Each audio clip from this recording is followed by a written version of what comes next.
Hello दोस्तों, आप सभी का स्वागत है। आज हम लोग हिंदी कथा प्रैक्टिस सेट सॉल्व करेंगे, जो हर परीक्षा के लिए बहुत महत्वपूर्ण है। आप लोग कमेंट करके बताइएगा कौन सा ऑप्शन सही होगा। Question number 1। हिंदी भाषा की बोलियों के वर्गीकरण के आधार पर छत्तीसगढ़ी बोली है। ये पूर्वी हिंदी, बी पश्चिमी Hindi, C Pahari Hindi, D Rajasthani Hindi. Option A सही हो जाएगा, पूर्वी हिंदी। Question number 2। भगवत गीता का संधि विच्छेद है। ये भगवद धन गीता, बी भग धन वद धन गीता, सी भगवत धन गीता, डी भग धन गीता। ऑप्शन सी सही हो जाएगा, भगवत धन गीता।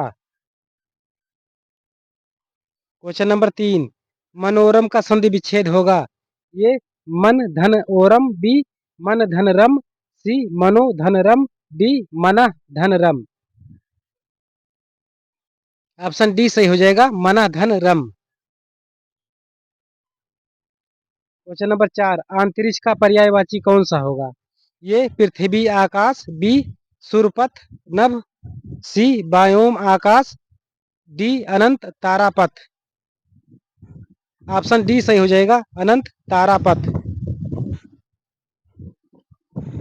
Question number 5। बटोही का पर्यायवाची शब्द है। ये बटमार एकाकी, बी असहाय दुर्गम, सी पथिक राहगीर, डी पथिये मेघ। ऑप्शन सी सही हो जाएगा, पथिक राहगीर। Question number 6। कला निधि का समानार्थी शब्द है। ये नीर, बी हिमांशु, सी अंबु, डी अगार। ऑप्शन बी सही हो जाएगा, हिमांशु। Question number 7। मिलिंद का समानार्थी है। ये भुजंग, बी सरिता, सी कगार, डी भरमर। ऑप्शन डी सही हो जाएगा, भरमर।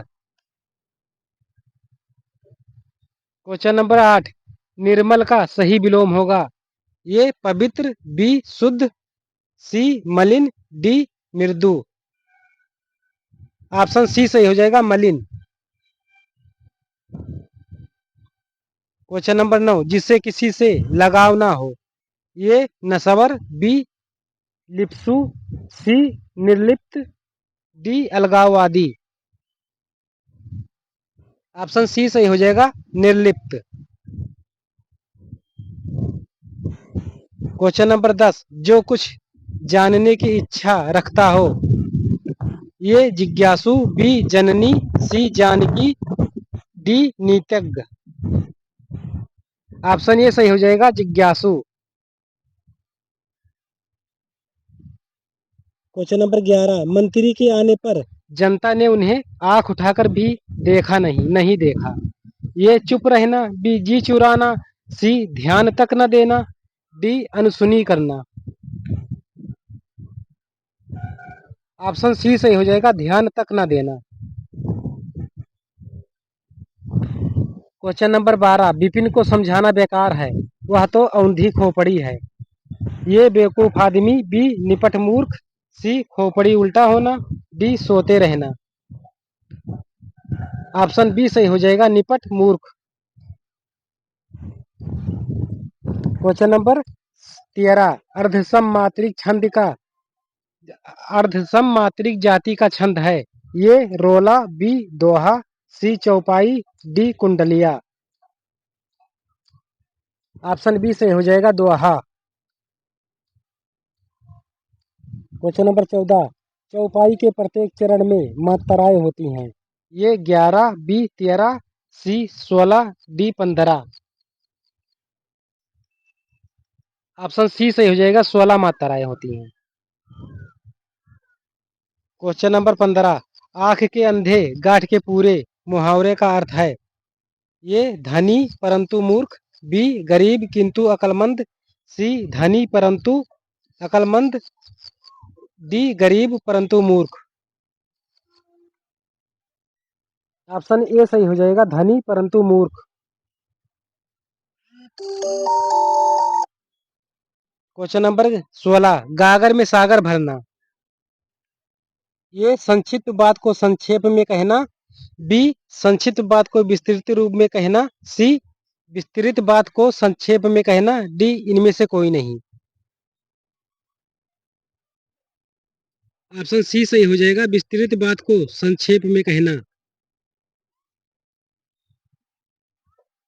क्वेश्चन नंबर 17, पंडित निराला हिंदी के ये श्रेष्ठ साहित्यकार थे, बी लेखक तथा कवि दोनों थे, सी समाजवादी कवि थे, डी प्रख्यात तथा सर्वोत्कृष्ट छायावादी कवि थे।